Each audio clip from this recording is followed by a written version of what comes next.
Hello everyone, नमस्कार, आदाब, सभी को नमस्कार, सभी को प्रणाम।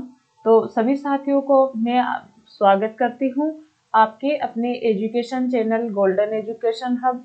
तो चलिए साथियों, आज हम क्या करते हैं कि अपना जो दिल्ली सल्तनत हम पढ़ रहे थे उसके साथ जो उसको आगे बढ़ाते हुए, तो आज हम जो आगे नेक्स्ट देखेंगे, कल हमने देखा था हमने बलबन के बारे में भी देखा था। फिर उसके बाद में हमने तुगलक डायनेस्टी देखी। तो तुगलक डायनेस्टी में हमने मोहम्मद बिन तुगलक के बारे में देखा था और उनके बारे में हमने बहुत सी बातें पढ़ी थी कि उनको इस तरह से पागल सुल्तान है वो क्यों कहते हैं, उन्होंने क्या क्या कार्य किए थे, क्या क्या उनके कार्य असफल हो गए थे। तो वो सब हमने पढ़े थे। अब जो साथियों नेक्स्ट हम देखेंगे वो हम देखेंगे तुलु वंश। नेक्स्ट हम जो आज देखेंगे वह हो जाएगा तुलु वंश। तो देखिए साथियों, तुलु वंश की स्थापना कौन करते हैं? कृष्णदेव राय। तुलु वंश की स्थापना कौन करते हैं? कृष्णदेव राय। और ये जो कृष्णदेव राय है ये क्या है? विजयनगर के सबसे महान राजा। ये क्या है? विजयनगर विजयनगर के विजयनगर के सबसे महान विजयनगर के सबसे ये जो कृष्णदेव है इन्होंने तुलु वंश की स्थापना की और ये विजयनगर साम्राज्य के सबसे महान राजा है। और ये जो कृष्णदेव राय है ये एक बुक लिखते हैं, यानी एक पुस्तक, एक जो किताब कह दे एक तरह से कि वो लिखते हैं और उसका नाम होता है अमुक्त माल्यदा। उसका नाम क्या होता है? अमुक्त माल्यदा। ऐसी वो एक किताब लिखते हैं। तो इनके बारे में नेक्स्ट हम देखते हैं। नेक्स्ट ये क्या करते हैं कि इसके दरबार में 8 विद्वान होते हैं। इसके दरबार में इसके यानी ये अपने दरबार में 8 विद्वान होते हैं। इसके दरबार में 8 विद्वान होते हैं जो कौन सी भाषा से होते हैं? तेलुगु भाषा से। कौन सी भाषा से? तेलुगु भाषा से होते हैं। और उनको क्या कहा जाता है? इन विद्वानों को कहा जाता है अष्ट दिग्गज। इन विद्वानों को क्या कहा जाता है? अष्ट दिग्गज के नाम से जाना जाता है। यानी इसके दरबार में तुलु वंश की स्थापना करते हैं कृष्णदेव राय। और ये कृष्णदेव राय है जो विजयनगर एम्पायर था उसके सबसे महान राजा थे, तथा ये अपनी एक पुस्तक लिखते हैं जिसे अमुक्त माल्यदा के नाम से जाना जाता है। इसके दरबार में 8 विद्वान थे और जो तेलुगु भाषा के थे और जिन्हें किस नाम से जाना जाता था? दिग्गज, जिन्हें अष्ट दिग्गज के नाम से जाना जाता था। तो साथियों नेक्स्ट हम देखते हैं अगले, इसके बाद में हमारे जो भी आएंगे, जो शासक आएंगे उनके बारे में हम देखेंगे। तो इसी क्रम में कृष्णदेव राय के बाद में अगला हमारा शासक आता है वह आता है सदाशिव राय। इसी क्रम में अगला हमारा शासक आता है वह होते हैं सदाशिव राय। अब देखो ये जो सदाशिव राय है ये क्या करते हैं कि 1565 में ये 2 युद्ध करते हैं। ये 2 युद्ध करते हैं। तो पहला युद्ध तो ये करते हैं राक्षस टंगड़ी का युद्ध। पहला युद्ध ये करते हैं राक्षस टंगड़ी का युद्ध और दूसरा युद्ध ये करते हैं तल्ली कोटा का युद्ध। दूसरा युद्ध करते हैं तल्ली कोटा का युद्ध। यानी ये सदाशिव राय है, ये 2 युद्ध करते हैं 1565 में। और ये इनके पहला वाला जो है वो है राक्षस टंगड़ी का युद्ध, दूसरा वाला होता है तल्ली कोटा का युद्ध। अब ये जो युद्ध करते हैं इस युद्ध में क्या होता है कि एक तो होता है गोलकुंडा, एक तो होता है गोलकुंडा, बीजापुर, गोलकुंडा, बीजापुर, बीदर, गोलकुंडा, बीजापुर, बीदर और अहमदनगर। यानी इन चारों राज्यों को ने सदाशिव राय को हराया। ये 4 राज्य हैं, इन्होंने मिलकर किसको हराया? सदाशिव राय को हराया और बाद में रामराय की हत्या कर दी। रामराय की हत्या कर दी। तो इस तरह से इनका शासन चला। फिर उसके बाद में नेक्स्ट हम देखते हैं। तो अगला हमारा है कि अगला इनके बाद में क्या होता है आगे हम देखते हैं इसी क्रम में। तो अब हम देखेंगे बहमनी साम्राज्य। इसके बाद में हम देखेंगे बहमनी साम्राज्य। और ये जो बहमनी साम्राज्य है इसकी स्थापना, तो देखिए साथियों जो बहमनी साम्राज्य है इसकी स्थापना 1347 में होती है। बहमनी साम्राज्य की स्थापना कब होती है? 1347 में होती है। और संस्थापक देखें, इसके संस्थापक है, इसके संस्थापक हो जाएंगे हसन अलाउद्दीन हसन बहमन शाह। अलाउद्दीन हसन बहमन शाह इसके संस्थापक हो जाते हैं। और उनको शॉर्ट में क्या कहते हैं? हसन गंगू। उनको शॉर्ट में कहते हैं हसन गंगू, यानी ये इनका उपनाम है। बाद में ये साम्राज्य है वो 5 साम्राज्यों में, जो इसका ये बहमनी साम्राज्य था, इसके बाद में ये क्या होता है? 5 भागों में डिवाइड हो जाता है। इसके बाद में ये साम्राज्य 5 भागों में डिवाइड हो जाता है। तो पहला हो जाता है बीजा, गोलकुंडा। फिर उसके बाद में हो जाता है बीदर, गोलकुंडा, बीजा, बीदर। और एक हो जाता है अहमदनगर।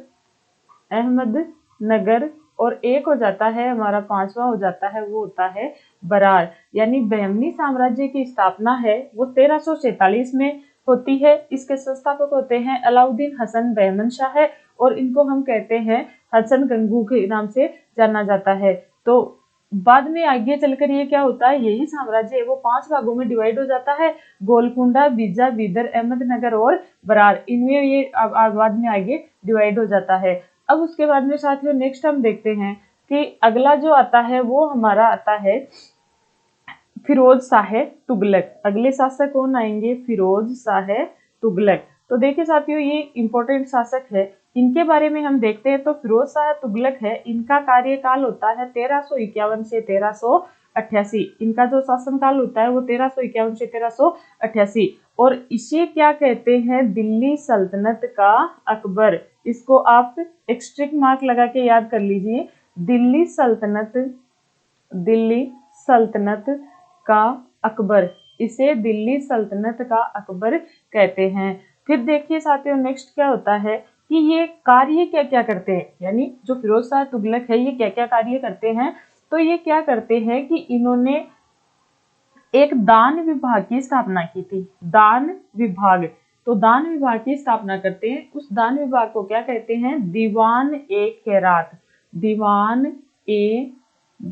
ए खैरात, यानी दीवान ए खैरात नाम से ये क्या करते हैं? एक दान विभाग की स्थापना करते हैं। दूसरा ये क्या करते हैं? अगला ये करते हैं कि इन्होंने एक और विभाग का गठन किया था जिसका नाम था दीवान ए बंदगान। और ये जो दीवान ए बंदगान है ये क्या था? दासों के लिए बनाया गया था, यानी ये दास विभाग था, दासों के लिए बनाया गया था। और लगभग कितने दास थे इनके? तो लगभग 1,80,000 इनके दास थे। फिर आगे नेक्स्ट देखते हैं हम, इन्हीं फिरोज शाह तुगलक ने एक रोजगार कार्यालय भी स्थापित करवाया। रोजगार कार्यालय इन्होंने स्थापित करवाया था। और इस कार्यालय में क्या होता था कि जो भी यूथ है, जो भी हमारा यूथ है वो वहां पर नाम एंटर करवा सकते थे, यानी अपना नाम है वो एंटर करवा सकते थे।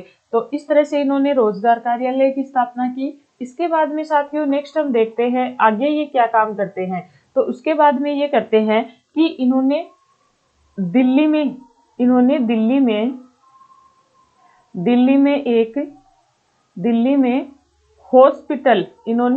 में हॉस्पिटल खोला जिसका नाम था दारुल सफा। यानी दारुल सफा नाम से इन्होंने क्या किया था? एक दिल्ली में हॉस्पिटल खोला था। नेक्स्ट ये क्या करते हैं कि पीडब्ल्यूडी विभाग, यानी अभी हम जो देखते हैं पीडब्ल्यूडी यानी जो पब्लिक वर्क डिपार्टमेंट होता है उसकी स्थापना ये करते हैं, पीडब्ल्यूडी विभाग की स्थापना ये करते हैं, जिसका फुल फॉर्म होता है पब्लिक वर्क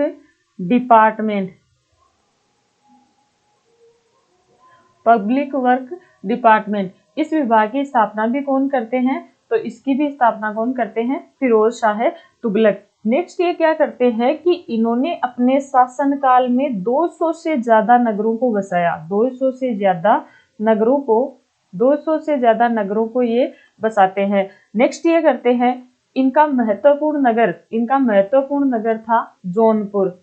जौनपुर था। और साथियों, आपको याद हो तो पिछले वीडियो में हमने देखा था जो मोहम्मद बिन तुगलक है उन्हीं का बचपन का नाम क्या था, जोना खान, और उन्हीं के नाम पर ये जौनपुर बसाया गया था। तो यह इनका एक मुख्य नगर था। फिरोज शाह तुगलक का ये एक मुख्य नगर था। उसके बाद में नेक्स्ट हम देखते हैं, तो आगे ये क्या करते हैं, इन्होंने 5 बड़ी नहरों का निर्माण करवाया। इन्होंने 5 बड़ी नहरों का निर्माण 5 बड़ी नहरों का निर्माण करवाया।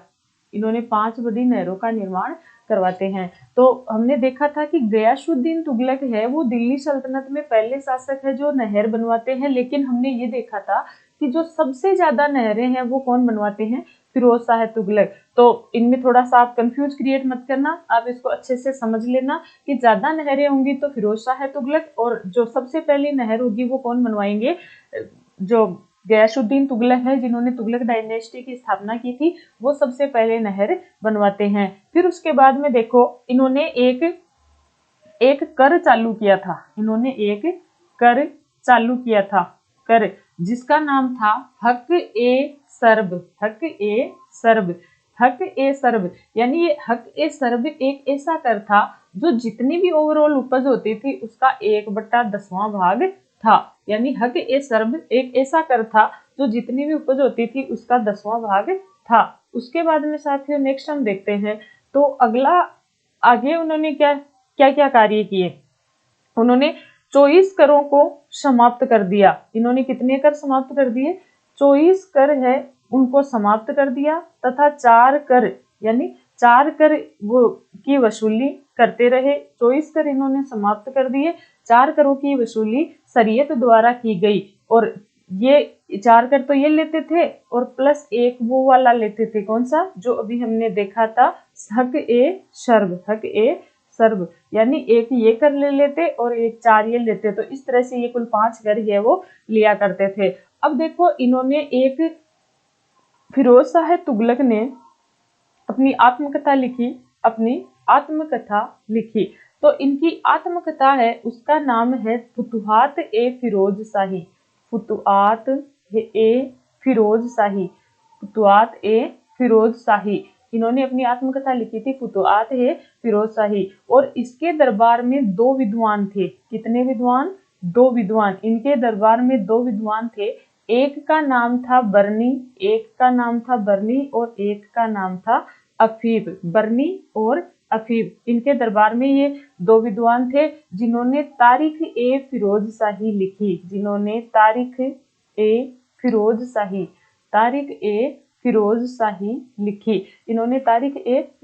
लिखी। और बाद में देखिए साथियों, एक इम्पोर्टेंट टॉपिक, एक पॉइंट इनका और आता है जिसको सभी साथी नोट करें, ध्यान से दें कि इन्होंने क्या किया था। इन्होंने ब्राह्मणों पर जजिया लगाया था। यानी जब बाकी राजाओं ने जजिया कर लगाया था तो उसमें ब्राह्मण इंक्लूड नहीं थे, लेकिन फिरोज शाह तुगलक ने ब्राह्मणों पर भी जजिया कर लगा दिया था। और इस तरह से बाद में फिरोज शाह तुगलक है इनकी मृत्यु हो जाती है। और कब हो जाती है, 1388 में इनकी मृत्यु हो जाती है। और इस तरह से इनका शासनकाल है वो, इस तरह से इनका शासनकाल का एंड हो जाता है। तो ये तो साथियों हमने देखा फिरोज शाह तुगलक।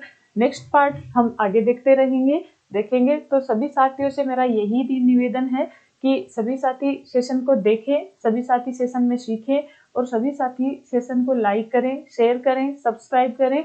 और यही साथियों जो आपका प्रेम है वो आप इस तरह से बनाए रखें। तो सभी साथियों का मैं एक बार फिर से आभार व्यक्त करना चाहूंगी, और सभी साथियों को मेरा धन्यवाद।